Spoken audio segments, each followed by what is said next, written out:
কাটাবো এই মধুমতি নদীতে। তো আমরা রওনা করলাম সেই ছাচিয়া বাজারের উদ্দেশ্যে। ট্রলার ছুটে চলেছে মধুমতির বুক চিরে। আমরা বেশ কয়েকজন নদীর ভিতরে আমাদের মতো করে আমরা মজা করতে শুরু করলাম এবং বিকেলটা উপভোগ করলাম। আমরা যে যার মতো করে যেমন ভালো লেগেছে সেভাবেই উপভোগ করছি। দেখুন, এই যে বিকেলের বাতাসে আমরা আমাদের নিজেদেরকে উপভোগ করছি। কি চমৎকার গ্রামীণ সৌন্দর্য, কি চমৎকার বাংলার রূপ। দেখুন, বাতাস আমাকে ছুঁয়ে যাচ্ছে, নিজেকে ধরে রাখতে পারলাম না, একেবারে ট্রলারের উপরেই শুয়ে পড়লাম। আসলেই গ্রামীণ সৌন্দর্য, বাংলার রূপ, প্রকৃতি অসাধারণ। সেই অসাধারণ রূপ আর প্রকৃতি দেখতে দেখতে এগিয়ে চললাম শান্ত মধুমতি বুক চিরে। আর বিকেলের চমৎকার বাতাস আমাকে ছুঁয়ে যাচ্ছিল।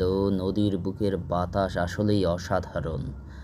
দেখুন, আমরা দেখছি নদীর পাড়ে যে গ্রামীণ জীবন, সেটা আমরা দেখার চেষ্টা করছি। পাড় ঘেঁষে গড়ে উঠেছে জনপদ, যে জনপদে অনেক ঘরবাড়ি আমরা দেখতে পেলাম।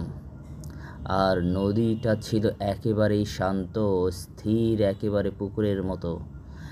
অনেক দিন পরে নদীর পাশে দেখতে পেলাম হোগলা। আপনারা যারা শহরে থাকেন তারা হয়তো এর সাথে পরিচিত নন। নেমে পড়লাম ট্রলার থেকে,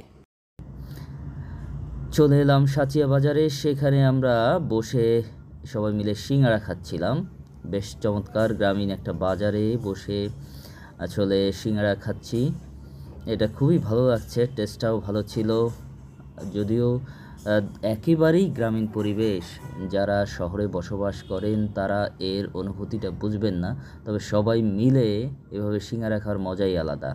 এরপরে বাজারের ভিতরে আমরা আস্তে আস্তে হাঁটতে শুরু করলাম, যে বাজারটা আমরা একটু দেখব বলে।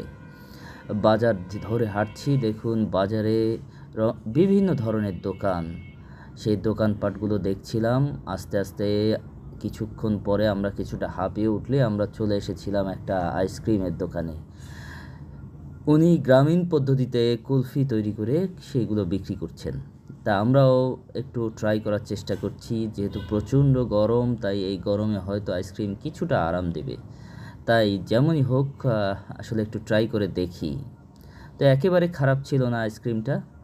তো উনি বানাচ্ছেন একেবারে গ্রামীণ পদ্ধতিতে, 3টা কাঠি ঢুকিয়ে দিচ্ছেন, এরপর বের করে আলাদা আলাদা করে বিক্রি করবেন। এখন চলে যাচ্ছি সবজি বাজারে।